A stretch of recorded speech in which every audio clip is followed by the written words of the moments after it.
Welcome to the Bad Movie Beatdown Christmas Special. Wait, technically, it's not actually Christmas anymore, so I don't need to wear that. Kinda itches a little after a while. So, what do I call this? Holiday Special. Yeah, that ought to do it. And I'm figuring I might be able to get this out in time for New Year's Eve. Gary Marshall is a veteran of the entertainment business. He's worked all the way from the 60s, having a hand in countless television shows including Mork and Mindy, Happy Days, The Odd Couple and The Dick Van Dyke Show. He moved into directing films during the 80s, including Beaches and Overboard, not to mention the ever-enduring Pretty Woman in 1990. Although not everything he's done has been a classic, since he did do the notorious Exit to Eden in 1994. In fact, given he's 80 at the time of this video, it's remarkable how prolific he remains, including directing the 2 Princess Diaries movies and most recently big ensemble comedies, one of which is the subject of what we're reviewing today. The first of these was 2010's Valentine's Day, which seemed to unite just about every celebrity that Marshall ever worked with and a few others into a 2-hour rom-com-a-thon, an idea that was obviously inspired by British counterpart Love Actually, which had set itself around Christmas, although Studio New Line's own He's Just Not That Into You might have also had something to do with it. I've actually seen Valentine's Day, but I remember absolutely nothing about it whatsoever, aside from the fact that Ashton Kutcher delivers a lot of flowers, which probably says something given the wide breadth of talent involved. But it was a huge hit given all that star wattage and the obvious date movie potential it had given its release date, opening to $56 million in its first 3 days, and the best President's Day 4-day weekend ever. Sure, it dropped a harsh 70% the weekend after, but it had done what it set out to do, and went on to make $216 million worldwide. Inevitably, a follow-up was bound to happen and was already greenlit before Valentine's Day hit theatres, so enter New Year's Eve, which was initially announced as a continuation, but is only really a spiritual successor, with only Ashton Kutcher, Jessica Biel and Hector Elizondo being the recurring main cast members, each in new roles. Marshall remains director, and once again writing the script was Katherine Fugate, creator of the Lifetime series Army Wives. Audiences likely disappointed by the earlier film, as were critics, didn't flock out to see New Year's Eve in early December, with just a $13 million first weekend, and despite opening in first place, it was on the lowest weekend at the box office in over 3 years. But although it comparatively underwhelmed, it still made $142 million, which is well past its $56 million budget. This was also in the face of critics' reviews that were even worse this time around, a mere 7% Rotten Tomatoes and 22 on Metacritic. Mark Kermode even named it his worst film of 2011. Because the series remains successful, another follow-up has been announced for Mother's Day, but it looks like Marshall has handed directing duties over to the infamous Dennis Dugan, Adam Sandler's frequent co-collaborator, who have appeared to have parted ways for now. Be very afraid. Well, Mother's Day probably was the best option out of what they had left. Labor Day and Columbus Day have already had terrible movies about them. What about Black Friday? Oh, that's a terrible idea!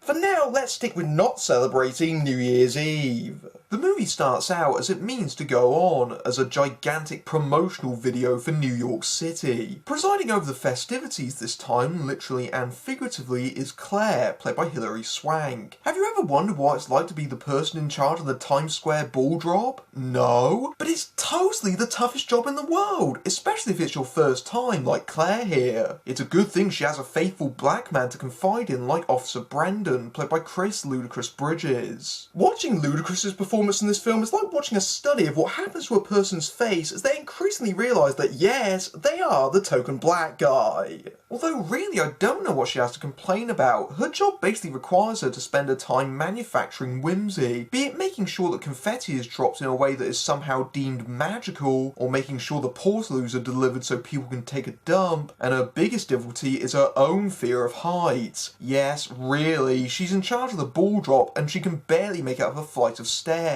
That's not ironic, that's just stupid. I mean seriously, all she has to do is work 1 day a year and make sure a light bulb goes up and down. How hard could that be?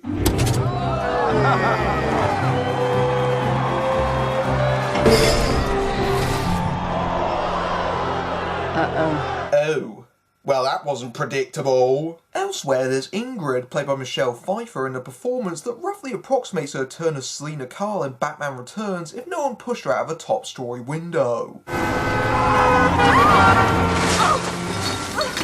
Here. No, I'm fine, go away. And it's always fitting when the first thing you have to do in this movie is dive into literal rubbish. Also, you live in New York City. Cabbage trying to kill you as you cross the street should be a given. She's the put-upon assistant for an explosive record company mogul, played by John Lithgow, doing a Mr. Burns impression. Is there a reason you asked me to work today? Seeing that it's the end of the year? Oh. Have I got your name right? Yes, it's just that I wanted to use my bonus to book a trip. Maybe next year. I'll take 2 weeks and my stapler. I quit. You can't quit. It's Grammy season. Come on, 3 stars. I need 3 stars. Can't you tell I'm money-grubbing and evil? I made you come into work today despite the fact there is no one else here. It was all part of my evil plan. Wait, come to think of it, why am I here at work on New Year's Eve when I'm just playing Angry Birds all the time?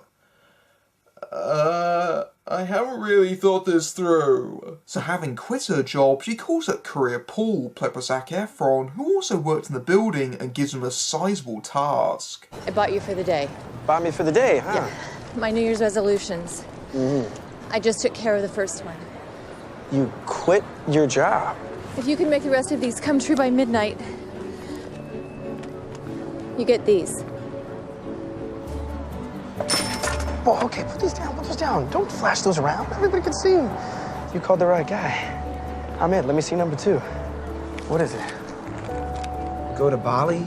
Breakfast, Tiffany's? Did anyone notice how the list she gave him the first time and the list that we see in the close-up are 2 completely different lists? The first one only had 8 entries on it for a start, whereas the second has 10. Learn to Dance and Save a Life have both popped up, and a few others have moved around, with the long-winded Scribblet 3 being simplified to walk all 5 boroughs in one day. Maybe a good New Year's resolution would be, don't change things you can see in big blatant HD close-ups. That masquerade ball is being catered by Laura, played by Katherine Heigl. All right, our first event with linen napkins. Not only are we now considered eco-friendly, but this will be our biggest A-list party to date. Good. I know it's cold, okay? But we cannot mess this up, so you gotta focus. Where is Ava? She thinks she saw a celebrity somewhere. Oh, there's gonna be more celebrities here than Rehab. No, not really. Most of them are too busy to appear in this film, and there aren't even that many cameos. But if we keep mentioning celebrities that aren't in this film, we'll make it seem more star-studded than it actually is. What you'll notice is that if you aren't an attractive white famous name, then you'll probably have to play up your ethnicity or minority to grotesque proportions. Such is the case for Ava, played by Sofia Vergara, who is ostensibly meant to be the comic relief for this storyline, which he does by being incredibly annoying. Do you see that, boss? I saw it when I went to his concert. It's Jensen. That's Jensen's bus. See? The Jensen. That's fantastic. I love it. Ah! Keep jumping. You're doing very sexy, but don't stop. Bouncy, bouncy, bouncy. It's like she's Speedy Gonzales, with breasts. John Bon Jovi plays Jensen, a world-famous rock singer that is pretty much only known by his last name by his endlessly admiring fans. Yeah, that must be a stretch for him. Wonder what that feels like. He's on bad terms with Laura despite trying to make up with her, as you can tell because she charmingly keeps slapping him in the face. It takes half an hour to figure out why the hell she's doing that. I need you to help me convince Laura that I made a mistake. When? It was last New Year's Eve. What did you do to her? Nothing. I asked her to marry me. It's beautiful. Yeah, but then I got cold feet because I wasn't ready for it. That's horrible. You were the one who proposed. It just that it all came at me too fast and I wasn't ready for it. I had to go back on the road and I just didn't want to deal with it. So you proposed to her and then immediately ran out on her because of the stress you put yourself under to get married? Wow, what a colossal douchebag. Well, that's if I cared, because we don't know a single thing about these characters before today, and if we do, it's because of what they did last New Year's Eve. As if that's the only day people actually do anything. Meanwhile... We're gonna win the money. Oh, of course you are. What money? Oh, the first baby delivered in the new year at this hospital gets 25 grand. Oh, no, honey. I think it's much less than that. No, it's 25 grand. 25 grand. 25 grand? And I've heard of things like this, but aren't they normally store vouchers and bucket loads of nappies? I bet this hospital's patients must be overjoyed it's pissing away most of their medical bills on silly birthing contests. Yes, welcome to the most blatantly idiotic storyline, where two sets of parents-to-be, Tess and Griffin Byrne, played by Jessica Biel and Seth Meyers, and Grace and James Schwab, played by Sarah Paulson and Till Schweiger, compete over who can pop their babies out just after the new year rings in. Okay, let's figure out how to induce. I will ask the internet right now. Bloody hell, woman! I know it's a lot of money, but are you seriously going to risk your baby's health for it? Because a stillbirth will be a particularly grim end to these repulsively wacky hijinks. Hell, if that wasn't morbid enough, what with Tess cramming anchovies in her gob, how about their proposals with Carla Gugino's gynecologist? Labor could be any day now. Any day?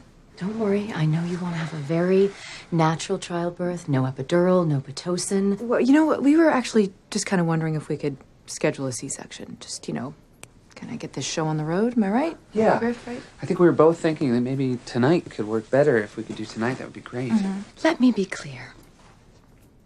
I will not schedule a C-section just so you can win some money. Frankly, I'm surprised that you would even suggest this, Tess. That's right, they are so desperate to win the money, they are seriously suggesting just slicing her open and having done with it, whether or not she's actually in labour at the time.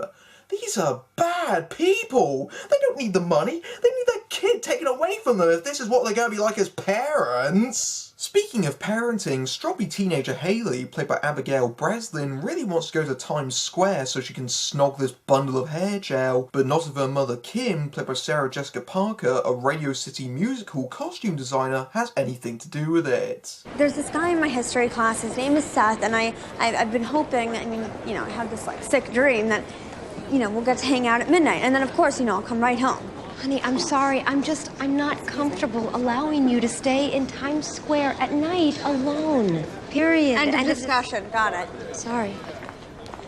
I'm 15. I know, Hayley. Wait, this is not a training bra. And this is not Girls Gone Wild. Wow, I did not need to see that. It's all good enough watching a child star grow up on screen without them forcibly pushing their bra into our faces, screaming they're an adult. Yikes. Mom, you've stopped trying, okay? And you're being all clingy and mean, and it's because you don't have a man in your life. You really gotta find somebody. Look, Mom, you're a hot woman. Just, lose the clogs, maybe? I'm sorry, but I am trying, and I would like you to try just have our New Year's party and okay. Mom, Happy New Year. Mom, no more. I'm over it. I'm over it, and I'm over you. Ouch, what a cow! All she was trying to do was protect you, considering you were planning to run off into the middle of New York by yourself. Man, if only she had a penis in her life, then she wouldn't care about you. So Hayley decides to sneak out by herself and manages to get a train to the city before her mother can catch up with her, all while that bastard film crew just stands around and watches the whole thing happen. Typical. One of the first things you'll notice about this movie is how disjointed its structure is. It's not even episodic, because that would imply that they're following on from each other, which they don't. It just jumps around between them without any kind of consistency or balance. Whereas in other anthology movies we might get a sequence following one storyline, it's never clear how long we'll be spending New Year's Eve at any given moment. We could be following them for 5 whole minutes or just a quick scene. Often bits feel like they've been shoehorned between two others that might have naturally flowed together. The start of the maternity ward storyline seems to smash cut right in the middle of its first scene, for example. It doesn't help that Marshall tries to cram the beginning of nearly all of them at the start of the film, as if the audience doesn't see their favourite actor in the first 20 minutes, they might die. At times you find yourself pining for the non-linear but individual structure of Pulp Fiction, because that at least you stick around long enough to actually care what happens. And I promise that is the first and last time I'll compare this movie to Pulp Fiction. Unlike in Valentine's Day, there's no linking character like Ashton Kutcher's florist in that film. The filmmakers miss guilely thinking the event will do that for them. That's not, they don't try, thanks to the old way of connecting two people not even shooting at the same time, the phone call. As evidence here with Kutcher's New Year grouch, Randy. Don't go into your black hole. It's midnight on New Year's Eve. We have to do something. It's not an option. What are you still on this anti-New Year's kick, bro? Get over yourself now. You know what? not a kick. It's a core tenet of my being. Okay, I'm gonna find something so epic that you will not be able to say no. I got a funny feeling, Paul, that I'm gonna say no. Okay, I'll call you back. Save your minutes. Now we're talking. Use the CR in Christmas to spell crappy. I see what you did there.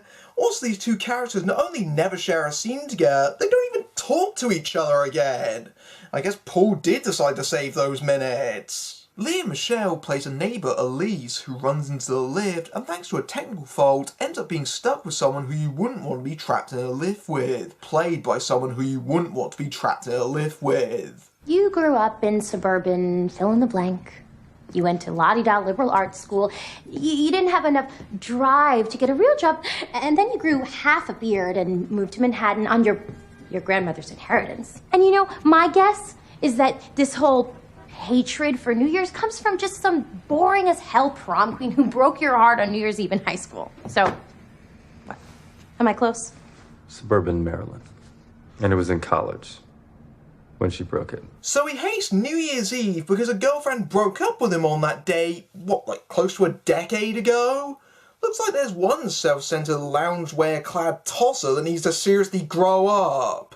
No wonder he hasn't had a girlfriend since. Then, of course, there's Sam, played by Josh Duhamel. Yes, we still have characters to introduce, who is first seen at his brother's wedding, who are having a very quiet one with almost no one else present, allegedly to save money for their honeymoon. Wait, what? Why are they randomly getting married on New Year's? Aren't they spending the holidays with their families who might actually want to see them get hitched? The fuck are they doing? Eloping? As the sole remaining single family member, he must find a mate, lest his genitals suddenly wither and perish. Although part of the reason he's alone is because he's unlucky. Or maybe he's just an idiot. New York. New Rochelle. New Brunswick. New York City. New Haven. New Britain. New Hartford. New Jersey. New York! New York. Turn right. Left for New York.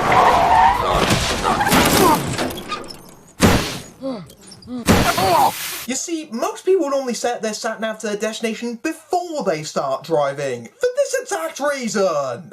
So after having his car towed by Larry Miller, being very Larry Millery, he manages to hitch a ride with the pastor in his RV. You'll be somewhat distracted by the fact that Sam's Blackberry is sitting in a glass of rice in all these scenes for no reason. That's a blatant reference to a deleted scene where he tried to flag down a car of people who happened to inexplicably carry snowballs and he lobbed his phone at them. Yes, there are things so dumb that even cut out this movie. He regales the pastor's family, including his wife Lisa Simpson, about how this time last year he met a mystery woman who disappeared, leaving only a note saying that if he still has feelings for her, meet back up at midnight next New Year's. He doesn't even know her name, so clearly they didn't have that much of a connection, but obviously we're meant to be guessing which of the single female cast is going to be his partner. We talked, all right? I went on and on about the business and how our stock had just gone public, and she stops me and she puts her hand over mine and she says, that's all great, but how's your heart? How's your heart?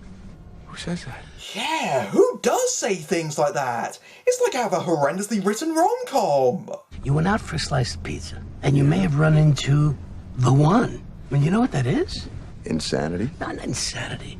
Serendipity. And you don't mess with serendipity. Sir, there are two things that we obey in this RV. Serendipity and hospitality. And you don't piss on hospitality. Our last storyline is one that helpfully reminds us that people also die at New Year's, which is a cheery thought for us all. Robert De Niro plays Stan, who is critically ill with cancer with only hours to live, and the sentimental bastard has one last request. Did I tell you why I picked this hospital? Because of the quality of the doctors? The roof has a great view of the New Year's Eve ball drop in Times Square. I heard you say I was living on borrowed time. Please, come on. I've been hanging on this long just so I can see the ball drop one more time. You can see it much better on TV, you know. I don't want to see it on TV, Doc, please. As much as I'd like to help you, it's against hospital policy to allow anyone on the roof. Just forget it. Forget I asked. Yes, even Robert De Niro, the man who in Taxi Driver once said he wanted to flush this city down the toilet, is now softened into an old codger who loves his city so much.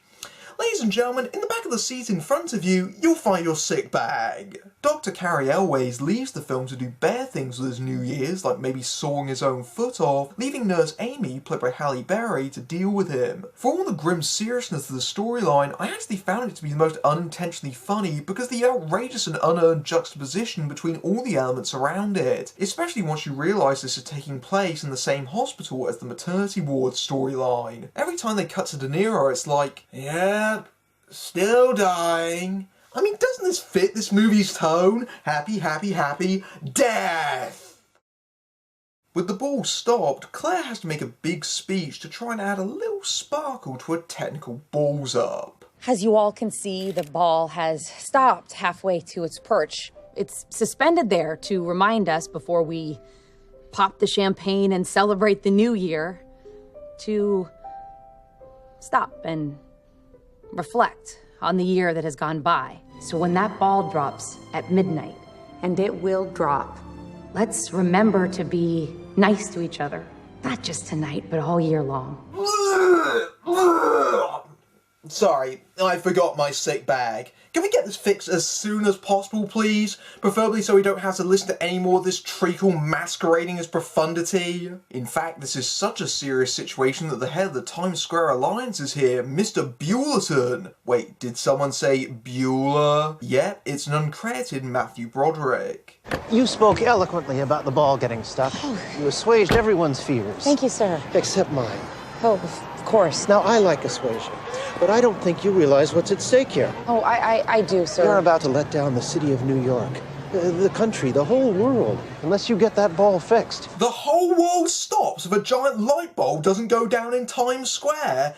You are aware that America in general is one of the last places to celebrate the new year, and everywhere else has already had it? They're not going to be despairing, they're going to be going, ha ha, Americans! And it doesn't seem to have stopped the people in Times Square all that much. Inevitably, a movie set in Times Square is going to feature boatloads of product placement. Niro and Toshiba appear extremely prominently because they officially sponsor the event, complete with people wearing hats saying 2011, not 2012, not to mention McDonald's. But by far the most outrageous is a large, repeatedly glimpsed billboard for the then unreleased Sherlock Holmes: A Game of Shadows, which came out the week after this one. They even made it super prominent in the film's final shot.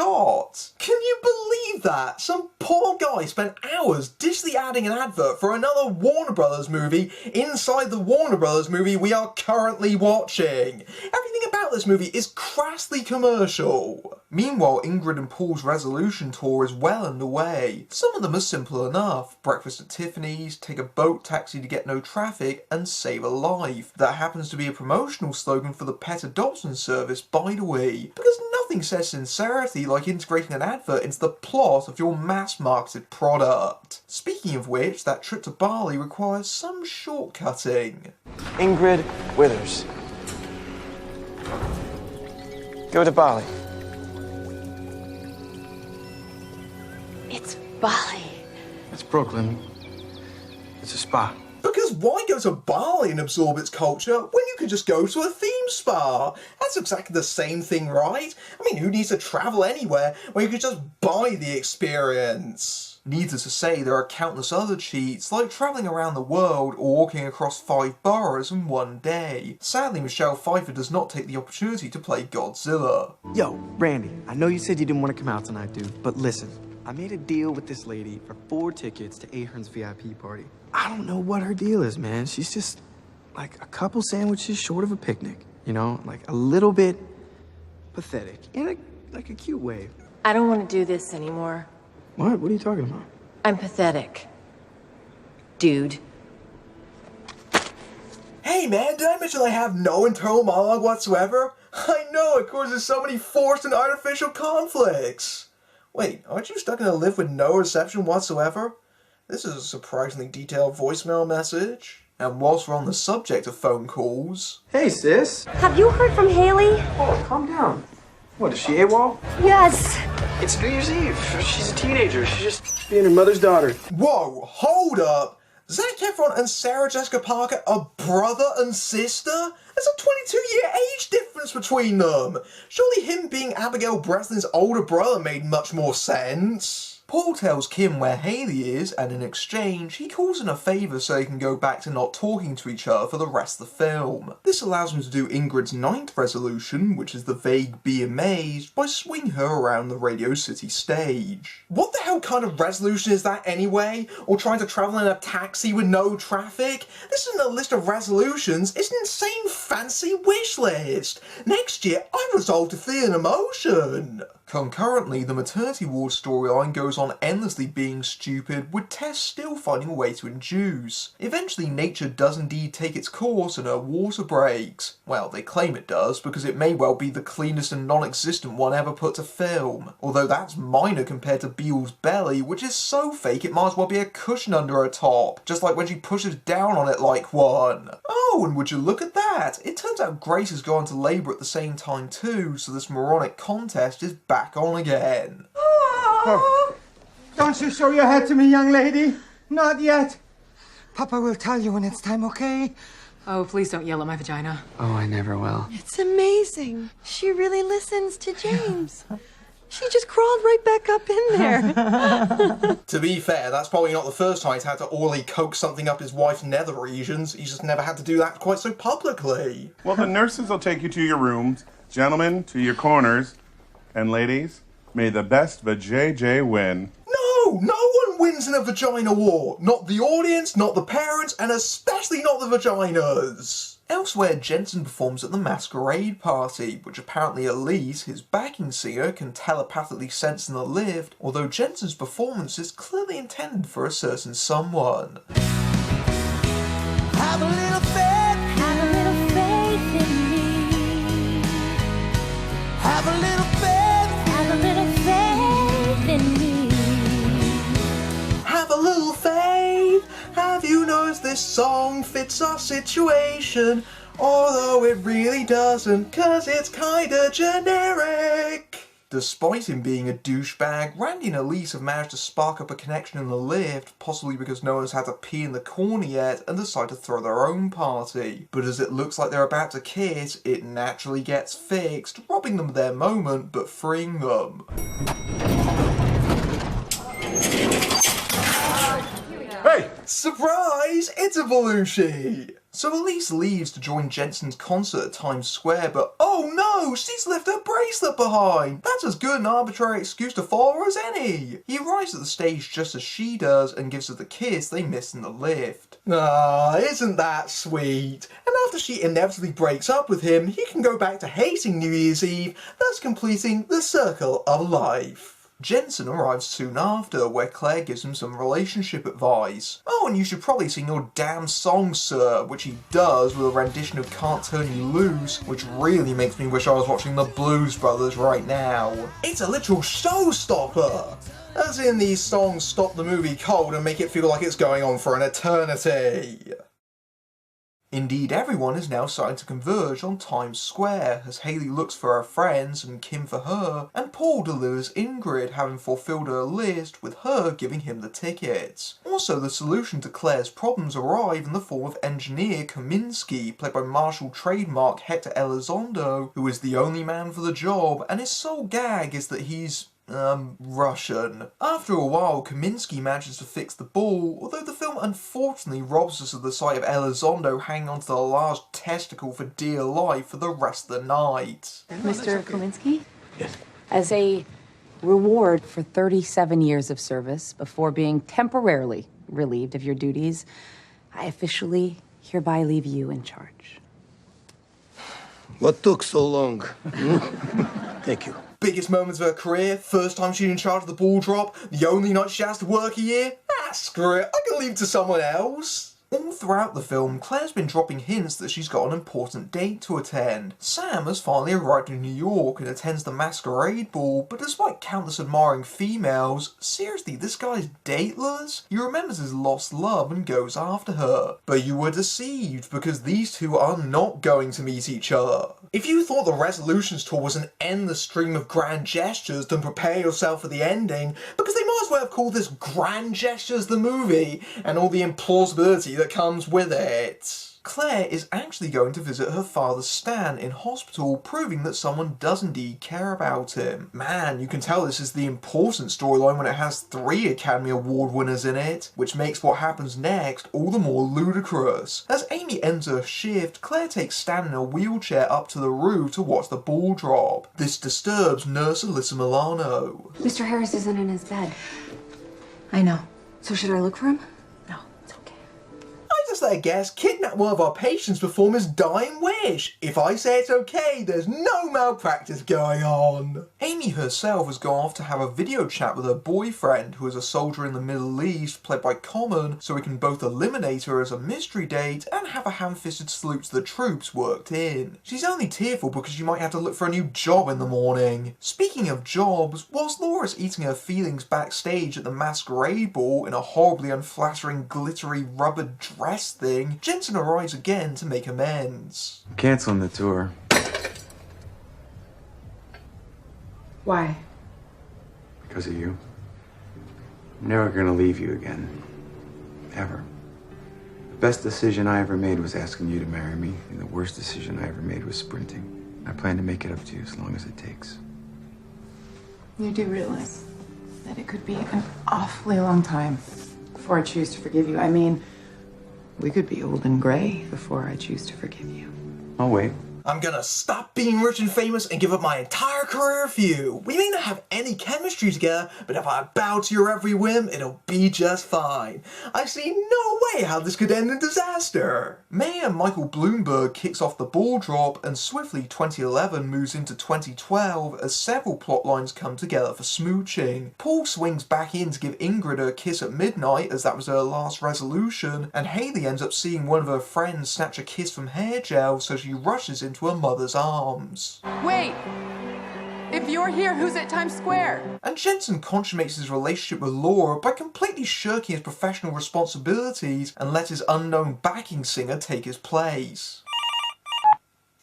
Yep, that's the Times Square Alliance. They're filing a lawsuit for breach of contract. I think we set a record for the fastest lawsuit into the new year. Back at the hospital, both mothers have squeezed out their little ones, but Griffin realises the Schwabs have 2 other children as well and probably need the money more. Boy or girl? Oh, boy.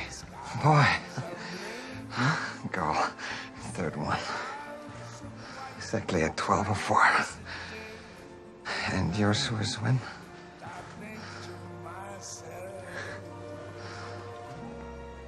12:05. Really? Yeah. Thank you. Thanks so much. 12:05 it is then.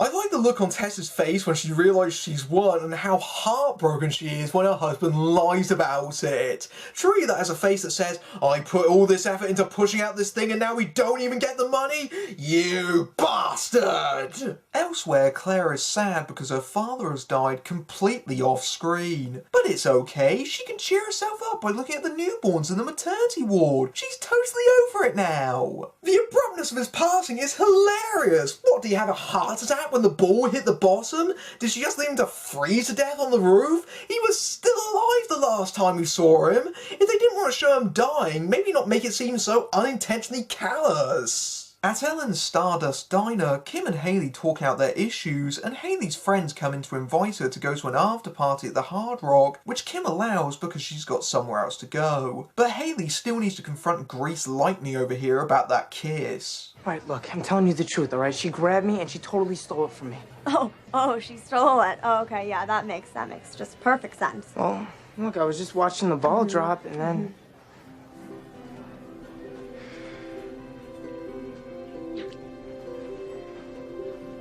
Whoa. He kissed her? Well, that makes up for any hard feeling she had whatsoever. And finally, Sam rushes to the bar that he met his mystery woman, only to discover that it has been torn down. But luckily for him, he waits long enough for a horse-drawn carriage borrowed from Radio City to arrive. No, really. But who is going to fit the metaphorical glass slipper? You and I together, you and me forever. What do you say? Showed up? You showed up. You look beautiful. Well, I had a year to get ready. You and me forever.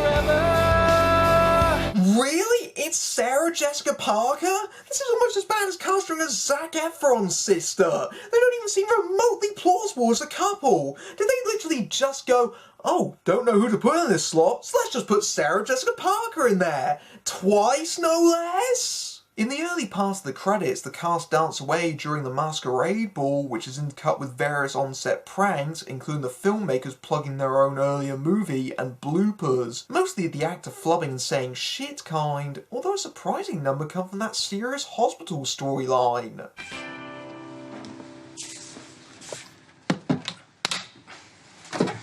I wouldn't want you to be my doctor. What a joker Robert De Niro is, cracking wise in his deathbed.